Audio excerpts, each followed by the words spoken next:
ngasi numida wena phongkiba kanglipaki mairagi pause digi maru eba pau khara khangasaraka miyamda khudo tamjake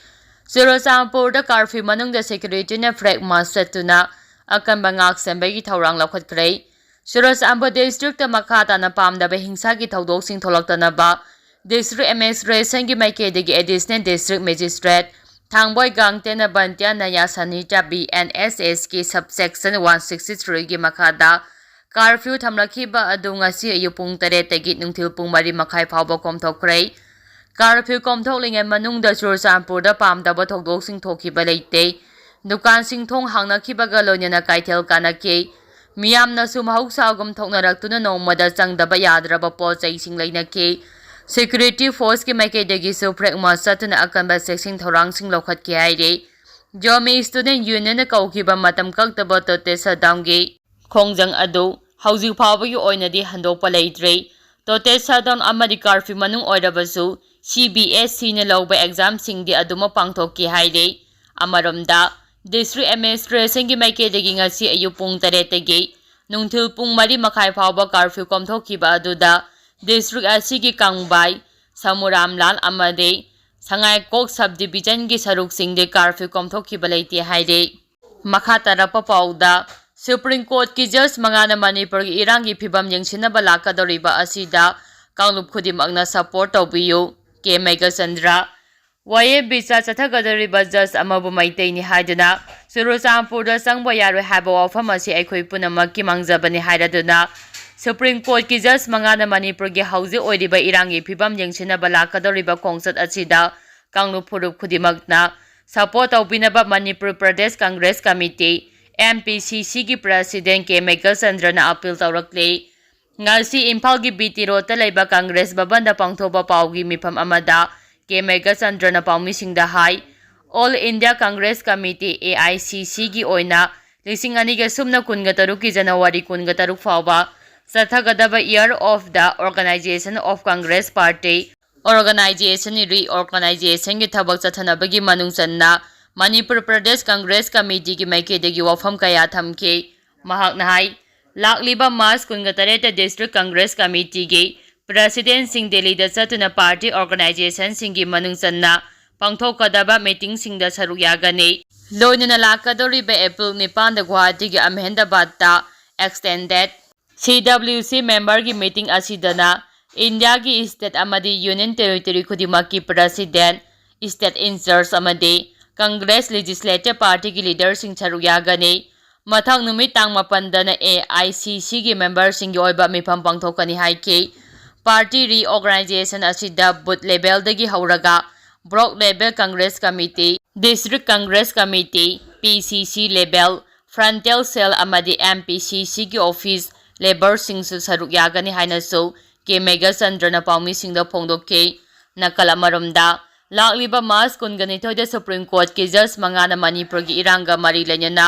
yengsimba lakadoriba khongsat ka mari lenyana miyamda wapham kaya thamke pawmi singna hangba wahang amada ke Megasandra na hai Supreme Court ki judge singa sine iranga mari lenyana thokiba thaudo wathok sing amade relief camp da leiriba miyoi sing yengsimba lakliba asida kanglu phurup naidana support tawpinaba mahakna makhata na appeal tawke makhata papauda aigi isa luangthe mokes po kanagomba sangstan singna phajimbiba yaurabade mama mapagi awaba ubiduna thadopira o Gyanendro das tha asigi taraga tarutaki ngasi phawba mafang khangdana leiriba luangthe mokes kanagomba sangsana phajimba oirabade miyoibagi miningsi amade mama mapagi awaba ubiduna thadopira haina luangthe mokes ki apokpa Gyanendro das na appeal tawrakle hiram asiga mari lanyana ngasi kaisampat lai majam lai kai da pangthopa paugi mifam amada luangthe mokes ki apokba Gyanendro das na haikibada tha asigi taraga taruki nungthil pung anirom tarakpa matamdagi lupa sani lauraga yen leirake haina ichamchamna thokibadagi ngasi phawba hanjilaktuna leiraklaba numit mangani surakle lamdam asigi oiriba phibam asida mama mapa oiba singna ngasi phawba tumpham chafam khangdana wana lele Mahapokanaguma sangsana phajimba oirabade ichakmangni khanbiduna miyoibagi minungsi amaga loinana mama mapagi awaba ubiduna tekta kajana thadokpira uhaike amaramda tha asigi taraga taruki nungthildagi thiba khangdana leiriba luangthe mukes police na thijinbagi thabak chathabada ma Bishnupur district ki Chingnihut yaudringai da leiba hospital ama lantholaga maning pangna gari thauduna chatkiba CCTV gi footage tagi khangba ngamle haire ma hauji phawbo thiba khangdan leidiba asiga mari lenyana JAC ama semkhibaga loina mahapu mari leinaba singna phangnaba thibiyo haina miyamna lengakta taksinbaga loina waka khongjong phawbo changsilibani makha tarapa pauda electoral integrity ngaknabagidama Aadhaar card amadi voter ID card link tauba mathau tai XCM kumja lising aniga subna taraga mapalda phongkhiba Manipur ge electoral verification program gi matung inna sasinaba voter lising humpugo tareka chani panga nipugo mari lathokhiba asida vote ID da Aadhaar card ka link tautuna yamna kumna verification taubaga loinana electoral integrity ngaknabagidama Aadhaar card amadi voter ID card link tauba asi yamna mathau tai haina Manipur gi hanagi Chief Minister CM Biren taksilakli panba yabade Manipur gi district amakhakta gi sasinaba voter listing kunga mariga chatru kunthraga taruk thengnakhiba asina takpade electoral roll da sound asoba leire haba uthoklabani hanagi Chief Minister CM Biren election commission gi electoral photo identity card EPIC ga Aadhaar card ka link taunabagi khongthang asi taramna OE masidagi asengba asumba semdokpa ngamduna sasinaba amadi oidaba kayadagi ngakthokpa ngamlagani haire adum oinama Aadhaar card pairiba sing asisu sasinaba yauribra haibado ningthina kupna thidokpa amadi changani haukiba matam khara asida Aadhaar card asi ain kaina voter list maming hapnaba sijinakhiba thengnakhre electoral integrity ngaknabagi dama Aadhaar card amade voter ID card link tauba asi yamna mathok tai makhata rakpa pauda thiba khangdana leirakhiba Rahul Thangjam tekta kaidana phangle kaisam patlai majam laikai degi luangthe moke seikun apopa Gyanendro das hauju phawba langla lanjing khangdana leiringai cherak asida ngarang ayu pung taruk rom taba matamda masagi mayumdagi thokibadagi thiba khangdana leirakhiba Khurai Thangjam laikai degi Rahul Thangjam chahi taraga manga apopa Thangjam Suraj tekta kaidana ngasi phangle haide imung manunggi meyoisingna pause asida phongdorakpada Thangjam Rahul na chatkiba mafam video footage dagi mathang yengduna khungul lerakpa matamda ngasi nungthil pung 4 rom taba matamda kaisampa junction dagi phangba ngamkhibani haire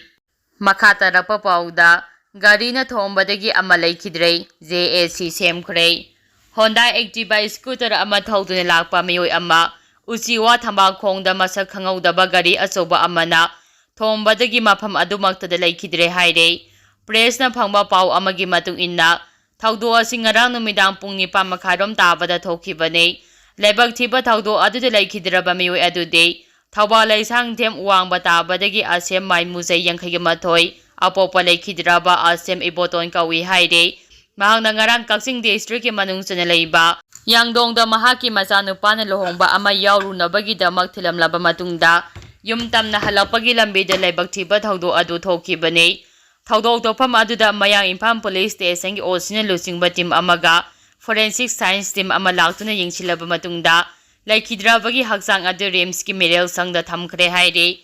misi asiga mari lenyana police na UD case ama register tawduna makhata na thijin humjin bahaukhre haire amaramda misi asiga mari lenyana JAC against the hit and run off ase maimusinga kauba JAC ama semkhre JAC asigi campaigner oina ti momosa hapkhre thaudo asida chenariba gari mapu adu phagatriba fawba laikhidrabagi haksang lawdaba haina su JAC na warep ama lawkhre haire nauna semkhiba JAC asina senduna thauba laisang them wangba tabada leiba laikhidrabagi yumda pangthoba pawgi mifam amada JAC asigi member L Suresh na hai lebak thiba thaudo asi thokraba matungda asopa adu hanna yinglamdana chenkiba asi imung manung amasung JAC na akonma mongda condemn tawi thaudo asida chenariba gari amasung gari mapu athubada mari leinaba singna phagatpiu gari mapu phagatriba phawba laikhidrabagi haksang lawkhiroi hana phongdorakle makha tarapa pauda Meetei sing awaphamda tanaba sillabra jal Manipur gi Jiribam district asi Kanglup suna khundaba district amane aduba district asi gi mehut oiribe MLA amde asab odina Manipur gi Meetei amasung kuki ani gi irang manungda Meetei de irang thokpada MLA asi gi worker sing Dolkhal degi Luangsang Dulhirian Marbengdagi Balan Lahiriyet Mar amasung Karinar amadagi Lari Hagte Mar hariba miyoi ahum asina Jiribamda thokpa thawda wathoksingda mastermind oiba ngaktani MLA asigi Bangali Bekarada leibasingna afaba makhalgi khulai pisinduna amadi maro ngangba Bengali kharana Bekari dal Meitegi yum maithabada senaba MLA asigi thabak tawba miyoi kaya MLA asiga haktengnana tabak tawbagi senaba leile haibaga loinana Jiribamgi miyam loinana district asida khundariba Meitei singna section MLA sing yengsimbagi matam yaure haina Jiribam apunba lupke media cell gi zero asina haire